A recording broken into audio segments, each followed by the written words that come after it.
நமஸ்காரம். குருவோட மகிமையில நாம் 5ஆவதா பார்க்க போகிறது, இதுக்கு முன்னால் பார்த்தோம் விஷ்ணு தான் நாராயணன் தான் அப்படின்னு பார்த்தோம். அந்த பரம்பரையில் ஆரம்பிக்கிறதே அவரே தான் அப்பாவும் அப்படின்னு பார்த்தோம். அதாவது குருவுக்கு அப்பா ஸ்தானம் கொடுக்கப்பட்டிருக்கு, அப்பாவுக்கு குருஸ்தானம் கொடுக்கப்பட்டிருக்கிறத பார்த்தோம். அதே மாதிரி தாயாருக்கு எப்படி ஒரு உயர்ந்த ஸ்தானம் கொடுக்கப்பட்டிருக்கு அப்படின்னா ரொம்ப ஆச்சரியமாக இருக்கும். பொதுவாகவே ஹெட் ஆஃப் த ஃபேமிலி அப்படின்னு அப்பாவை தான் சொல்கிறோம். ஒருத்தருக்கு இன்னார் பிள்ளை அப்படின்னு இன்ட்ரடியூஸ் பண்ணுறதே எப்படி பண்ணுறோம்? அப்பா பேரை சொல்லி அவரோட பிள்ளை அப்படின்னு தான் சொல்கிறோம். இனிஷியல் போட்டுக்கிறதையே அப்பாவோட இனிஷியலை தான் போட்டுண்டு நாம் இவரோட பிள்ளை அப்படிங்கிறத தெரிவிக்கிறோம். இதுதானே உலக வழக்கம். இப்படி உலக வழக்கத்தில் பிதிருவம்சம் அப்படின்னு ஒரு பிள்ளையை குறிப்பிடுறதே அப்பா வழியை தான் சொல்லி சொல்லி குறிப்பிடுறதா இருக்குது. வேடிக்கை என்னென்ன, இந்த பிள்ளையா இருந்தால் இந்த குழந்தைகள் அப்பா அம்மா 2 பேருக்கும் குழந்தைகள் தானே. அம்மாவுக்கும் பிள்ளை தான், அப்பாவுக்கும் பிள்ளை தான். ஆனால் நம்ம அறிமுகப்படுத்துறதே அப்பாவோட பெயரை சொல்லி அப்பாவோட பிள்ளைன்னு தான் அறிமுகப்படுத்திக்கிறதா உலக வழக்கமாக இருக்குது. ஆனால் இதுக்கு ஒரு மாற்றுதலாக வித்தியாசமாக, ரொம்பவே வித்தியாசம் அப்படின்னு சொல்லணும். வேதத்தில் முடிவான பாகத்துக்கு பேர் உபனிஷத் அப்படின்னு பேர். எல்லா வேதம் 4 வேதம் இருக்கு இல்லையா, ருக்வேதம், யஜுர்வேதம், சாமவேதம், அதர்வண வேதம். இதில் பார்த்தீங்கன்னா முடிவில் தான் இந்த ரொம்ப வேதாந்தத்தை தத்துவத்தை சொல்லக்கூடிய உபனிஷத் பாகம்லாம் வரும். அது வேதத்தோட உச்சி அப்படின்னு சொல்கிற வழக்கம். அந்த வேதத்தோட உச்சியில் சிரசில் முடிவில் இருக்கிற அந்த உபனிஷத்தில் பல உபனிஷத்து இருக்குது. அதில் தச உபனிஷத் அப்படின்னு 10 உபனிஷத்துக்களை ரொம்ப முக்கியமாக எடுக்கப்பட்டிருக்கு. இந்த 10 உபனிஷத்துக்கு தான் சங்கரராக இருக்கட்டும், மத்வராக இருக்கட்டும், ராமானுஜராக இருக்கட்டும், எல்லாரும் அவாவா சித்தாந்தப்படி கொள்கைப்படி இதுக்கு பாஷ்யெல்லாம் பண்ணியிருக்கா, எல்லாம் விவரம்லாம் சொல்லியிருக்கா. அப்படி இருக்கிற அந்த தசோபனிஷத்தில் அந்த 10லேயும் கடைசியாக 10ஆவதாக இருக்கிறது பிருகதாரண்யக உபனிஷத் அப்படின்னு பேர். இது பேரை கேட்டாலே தெரியுது. பிருகத்துனாக்க பெருசு, ஆரண்யம்னா காடு, பெருங்காடு மாதிரி இருக்கிறது. அந்த பிருகதாரண்ய உபனிஷத்தோட முடிவு பாகம். இந்த உபனிஷத்துங்கிறது வேதத்தோட முடிவான பாகம்னா, அந்த உபனிஷத்தோட முடிவான பாகத்தில் அந்த பிருகதாரண்யத்தில் வம்ச பிராமணம் அப்படின்னு ஒரு போர்ஷன் வருது. இந்த வம்ச பிராமணம்னா என்ன அப்படிங்கிறது வேறு ஒன்றும் இல்லை. ஆதியிலேருந்து இந்த உபனிஷத்தை, இதில் சொல்லப்பட்ட இந்த தத்துவங்களை ஆரம்பத்திலேருந்து ஆரம்பித்து வழி வழியாக இதை ஒருத்தர் இன்னொருத்தருக்கு அப்படின்னு அதை உபதேசம் பண்ணி இன்னி வரைக்கும் யார் நமக்கு கொண்டு வந்து கொடுத்துருக்காளோ அந்த குருமார்களெல்லாம் பற்றி சொல்கிறது இந்த வம்ச பிராமணம். அந்த குருமார்களெல்லாம் ஆரம்பத்திலேருந்து ஆரம்பித்து எப்படி சொல்லியிருக்கு அப்படின்னர், எல்லா ரிஷிகளும் பேர், வள ரிஷிகள் தானே, அந்த ரிஷிகளோட பேரெல்லாம் சொல்லியிருக்கு. இதில் இந்த வம்ச பிராமணத்தில் வேற ஒன்றும் இந்தந்த ரிஷி அப்படின்னு பேர் இருக்கும். அந்த பேரை சொல்லி இந்த ரிஷியை சொல்கிறதே எப்படி இன்ட்ரடியூஸ் பண்ணியிருக்கும் அப்படின்னா, இந்த ரிஷியை சொல்லி இந்த ரிஷி இந்த அப்பாவோட பிள்ளை அப்படின்னு சொல்லாத, இந்த வம்ச பிராமணத்தில் பிருகதாரண்ய உபனிஷத்து எப்படி சொல்கிறதுன்னு அந்த ரிஷி பேரை சொல்லி இந்த தாயாரோட பிள்ளை, இந்த அம்மாவோட பிள்ளை அப்படின்னு அந்த ரிஷி பரம்பரைய வம்சத்தை சொல்கிறதே அத்தனை ரிஷிகளுக்கும் இந்த வம்ச பிராமணத்தில் அம்மா பேரை சொல்லி இன்ன தாயாரோட மகனிவன் சொல்லியிருக்குன்னா எப்படி இன்ட்ரடியூஸ் பண்ணுறது பாருங்கோ வேதம். ஆச்சரியமாக இருக்குது. எனக்கு இது சொல்கிறதே ஒன்று ஞாபகம் வருது. ஒரு திரைப்படம் வந்தது, அதில் என்னமோ ஒரு பேர், அது எனக்கு சரியாக ஞாபகம் இல்லை, சன் ஆஃப் மகாலட்சுமி அப்படின்னு வரும். அதுக்கு இனிஷியல் முன்னாலே எம்னு போட்டிருக்கும். அதுக்கு அப்படி சொல்லியிருப்பா. இது ஏதோ புதுசாக ஏதோ கண்டுபிடிச்சி ஏதோ ஒரு புரட்சியாக பண்ணினாப்புல இருந்தாப்புல தோன்றது. ஆனால் இது எங்கே இருக்குதுன்னு பார்த்தாக்க பிருகதாரண்ய உபனிஷத்துலேயே அப்படி தான் இருக்குது. அது எப்படி இந்த ரிஷிகளை வம்ச பிராமணத்தில் இன்ட்ரடியூஸ் பண்ணுறது அப்படின்னா, இந்த தாயாரோட பிள்ளை அப்படின்னு சொல்கிறது. இல்லை அப்பா தான் குருவாக இருந்திருக்கா. முன்னமே பார்த்துருக்கோம், ரிஷிகளுக்கெல்லாம் அப்பாவே தான் குருவும் அப்பா ரெண்டும் அப்படின்னு பார்த்துருக்கோம். அப்போ குருஸ்தானமும் அப்பாவுக்கு இருக்குது, அப்பா ஸ்தானமும் இருக்குது. அப்போ அவரோட பிள்ளைன்னு சொல்லியிருக்கிறது ஹெட் ஆஃப் த ஃபேமிலி அவர் சொல்லியிருக்கணும்.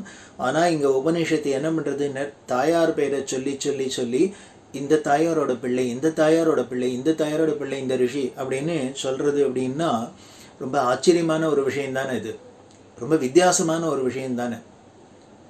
உலகத்தில் உள்ள இந்த சம்பிரதாயத்துக்கு மரபுக்கு ஒரு டோட்டலாக வித்தியாசமாக இருக்குது அப்படின்னா, அதாவது நமது இந்து மதத்தில், நமது வேதத்தில், சாஸ்திரங்களில், புராணங்கள்லாம் எப்படியெல்லாம் பலவிதமான விஷயங்கள்லாம் புதஞ்சு கிடக்கு அப்படிங்கிறதுல ஆச்சரியமாக இருக்குது.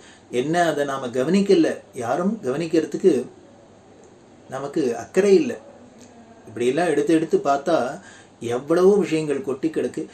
இது ஒன்றும் நம்ம என்னமோ பெரிய புரட்சி புதுமை இதுமே அப்படின்லாம் எல்லாரும் சொல்லிட்டு என்ன இல்லாமோ அவ பேர் வாங்கிட்டு போகிறா. இல்லை, இது எல்லாத்துக்குள்ளேயும் இங்கேருந்து தான் எல்லாம் இருக்குன்னு தெரியுது. வேதம் சொல்ல விட்டதை வேதத்துக்கு தோணாத இனிமேல் யாருக்கும் தோணவும் முடியாது, சொல்லவும் முடியாது அப்படிங்கிறதுக்கு இதெல்லாம் ஒரு சாட்சியாக இருக்குது. இப்படி தாயார் பேரை சொல்லி அவளை அந்த வம்ச பிராமணத்தில் இன்ட்ரடியூஸ் பண்ணி வருது இல்லையா. இதுக்கு என்ன பண்ணுறார் அப்படின்னா, ஆதிசங்கரர் பாஷ்யம் பண்ணுறதே ஏன் இப்படி வித்தியாசமாக பண்ணியிருக்கு, இந்த உபநிஷத்தில் இந்த வேதம் ஏன் இப்படி வித்தியாசமாக இன்ட்ரடியூஸ் பண்ணியிருக்கு அப்படின்னா, அதுக்கு சங்கரர் பாஷ்யத்தில் எக்ஸ்பிளைன் பண்ணுறார்.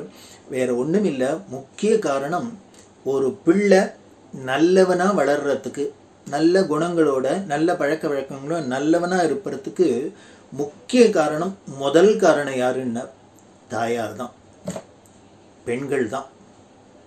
இன்னும் சொல்லப்போனால் அந்த தாயார் தான் ஹிதமாக பிரியமாக அன்போட எல்லா விஷயங்களையும் சொல்கிறார். அப்பா சொல்லித்தரத்தே கொஞ்சம் கண்டிப்பான இருக்கும், ஆனால் தாயார் அப்படி மிரட்டாத, உருட்டாத, பயமுறுத்தாத, ஹிதமாக சொல்லித்தரா. அதனாலே குழந்தைகளுக்கு தாயார்கிட்ட தனி சலுகையும் இருக்குது.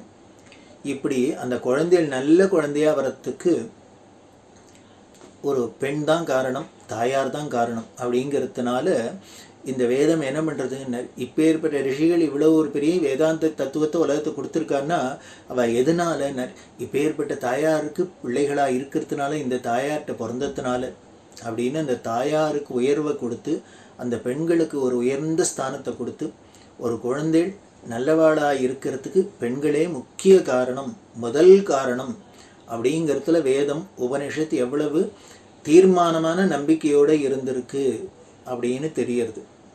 அப்படிங்கிறதுனால தான் அந்த பெண்கள் குலத்திற்கே உள்ள ஒரு சிறப்பு இதான். பல குழந்தைகளுக்கு பார்க்குறமே, சின்ன வயசுலேயே அப்பா பேர்றா, அப்பா இல்லாத வளர்ந்த குழந்தைகள்லாம் எத்தனையோ பேர் பார்க்குறேன், எவ்வளவோ அறிஞர்களாக எத்தனையோ மேதைகளாக வந்திருக்கலாம் பார்க்கலாம். அந்த தாயார் தான் அந்த குழந்தைகளை எப்படி உருவாக்கியிருக்கா அப்படின்னா, அந்த பெண்களுக்கு உள்ள சக்தி என்ன, அந்த பெண்களோட பெருமை என்ன, அவளுக்கு உள்ள அந்த சிறப்பு என்ன அப்படிங்கிறது நமக்கு நிதர்சனமாக தெரிகிறது. இதெல்லாம் நன்கு உணர்ந்ததுனால தான், இதெல்லாம் வெளிப்படுத்துறதுக்காக தான் உபனிஷத்தே வேதமே இந்த ரிஷிகளை சொல்கிறதே பெண்களை சொல்லி இன்னாரோட பிள்ளைகள் அப்படின்னு சொல்கிறது. அது மாதிரி வேத காலத்தில் பார்த்தீங்கன்னா பெண்கள் அப்படின்னா நாம் ஏதோ நினச்சிட்டு இருக்கோம், அவள் ஏதோ அடுப்படியிலேயே கிடந்தா, அவளுக்கு ஒன்றும் ஒரு உரிமையும் கொடுக்கல, அவளை அடக்கி வச்சிருந்த மாதிரி, இதெல்லாம் எல்லாமே கட்டுக்கதை தான். யாரையும் அடக்கவும் இல்லை, ஒடுக்கவும் இல்லை. அப்படியெல்லாம் ஒடுக்கியெல்லாம் பண்ணியிருந்தா இத்தனை கலைகள் இவ்வளவு இந்த இந்து மதத்தில் தான், இந்த சனாதன மதத்தில் தான் இவ்வளவு கொட்டி கிடக்கு. எந்த கலைகளாக இருக்கட்டும், அயக்கலைகள் 64 இருக்கட்டும், பெரிய வேதாந்தமாக இருக்கட்டும், அதுவாக இருக்கட்டும், இதுவாக இருக்கட்டும், எல்லாம் இருக்கட்டும், இதில் இனிமே இருக்கிறாப்புல எக்ஸ்பர்ட்ஸ் வந்தாப்புல, இதில் வித்வான்கள் வந்தாப்புல, இதில் மேதாவிகள் வந்தாப்புல வர முடியாது அப்படிங்கிறாப்புல இருக்குன்னா, இதை அத்தனை அடக்கி வச்சா பண்ண முடியுமா? இல்லை.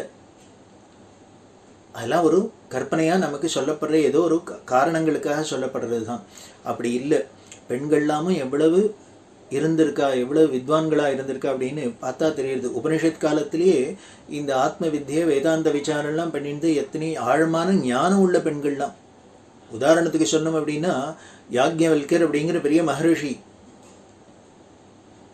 ஜனகருக்கெல்லாம் வேதாந்தத்தை உபதேசம் பண்ணுவார்.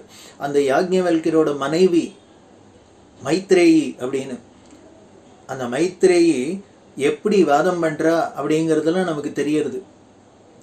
தன் கணவர் அவரே தான் குருவாக இருக்கார், அவர்கிட்ட எப்படிலாம் வேதாந்த விசாரம்லாம் பண்ணுறா அப்படிங்கிறதுலாம் தெரியுது. இது மாதிரி பல பெண்கள் வேதாந்த விசாரம்லாம் பண்ணி எப்படிலாம் இருந்திருக்கான்னு தெரியுது.